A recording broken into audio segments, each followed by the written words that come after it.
It's been a minute since I've been in it. So how's everyone? I know it's been kind of shitty, you know? But on we tarry. We'll make it.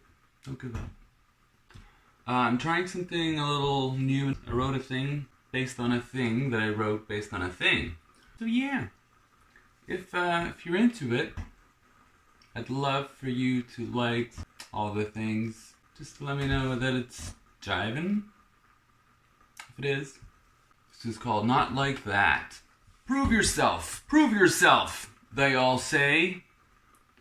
We all say. We all say it, don't we? Society seems to say that unless somebody surpasses our suspicions, they are suspect. But what if? What if, in fact, we can only fully find fantastic friends by invitation? We fight and fight and fight. Why don't we instead ask the question, is it working? What if? What if it's not? What if there's something better? If we could prove our way out of feeling inadequate, we would have escaped a long, long time ago. Our raging antics would have turned us into heroes.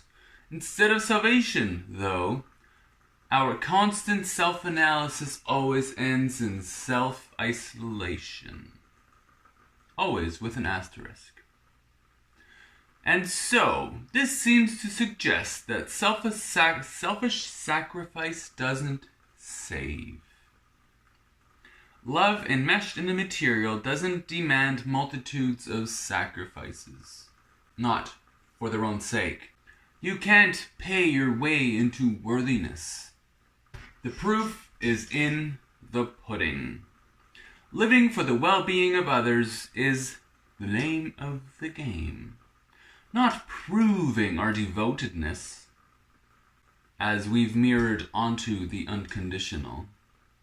This conflict with our own senses is seen in the mythical tale of Jesus as he denounces this demand from the supposed divine. The demand to prove our devotedness has been rejected. I'll say it again for the ones in the back. The myth of Jesus is the invitation to living by the gift, not by the demands of prove yourself idolatries. Simply love. May those with ears to hear, hear. We are invited to discontinue the charade of proving our worth to those around us. It is futile. Instead, love is the name of the game. Unconditional compassion is the goal. The impossible goal. In Prove Yourself society, we have to prove our value over and over and over again. But no matter how much proving you do, you can always find something else to critique. Here's the solution that we find within the event of the Christian story. Namely, the kenosis and crucifixion of God. In this event, everything changes as we see the authority figure's disappearance into the world. From the out there to the into. The disappearance. Full surrender into the material. This revelation of rebellious surrender into isness now stands as authority, toe to toe with compassion. Compassion and the surrender to isness. As we live out our lives led by compassion, we have to also remember to let go. We can't carry everything. Remembering that love runs deeper than the status quo. whether or not it does, in fact. We have to act as if it does. All we can do is simply to follow the call of compassion and perhaps invite others to do likewise, but then to trust that that is enough. The glue between me and you is a constant reminder of the wonder of living by love. Looking back, we can see the transition from fighting to prove that we're enough, then slowly unclenching our grasping as we learn to trust. First in our heads, then in our hearts. When we live by love, we can move forward because we no longer need to prove our rightness.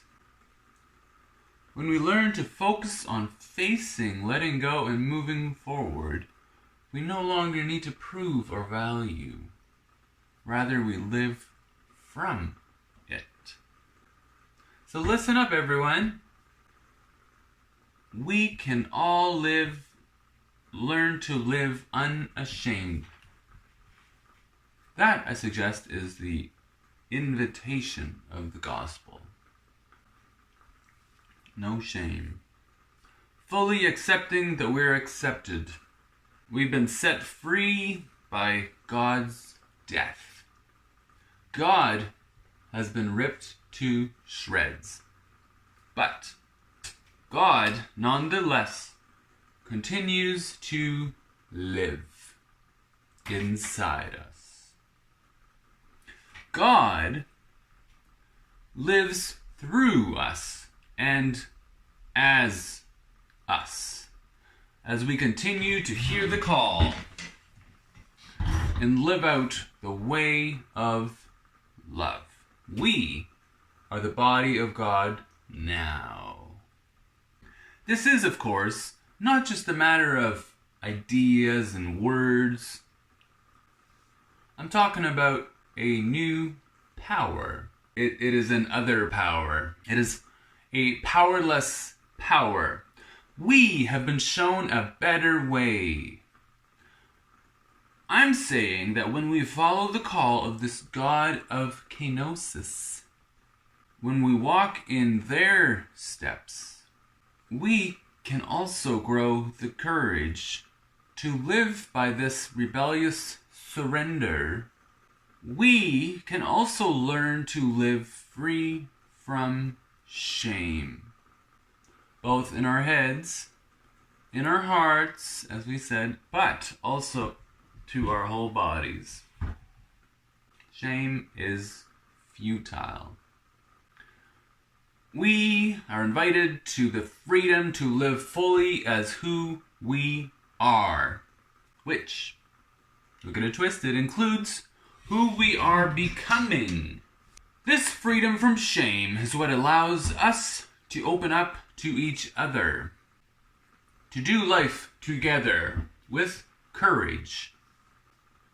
This in turn creates fertile soil for us to root down, to experience that groundedness.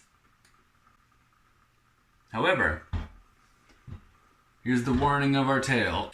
What happens when we refuse to let love lead, especially after having experienced that invitation, that gift? What happens when we reject it as it shines into our faces and our hearts? We can't help but grow dull and unresponsive. Now, the good and uncomfortable news is that love is always looking for a way to shake us out of denial. This can lead to some uncomfortable shaking. So then, what do you imagine would result from us refusing to believe that God would fully embrace the material world? By which I mean, what would be the result of us refusing to live as if love is only experienced in the immersion into the physical world? A hint. Escapist theology. What do you think happens when we refuse to accept that we're accepted? Gift versus pure economy. We of course always require both gift and economy.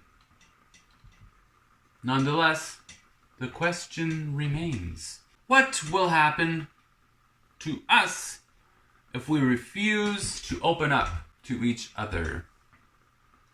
Which, I suggest, is what is required for us to allow others to show us that we are accepted as we are, to discontinue that pursuit of proving our worth. In the end, love shakes all. Love shakes our very foundation. So, don't give up on the hope of the rose, which blooms where it is planted. Keep living as if living by compassion is enough. Be considerate.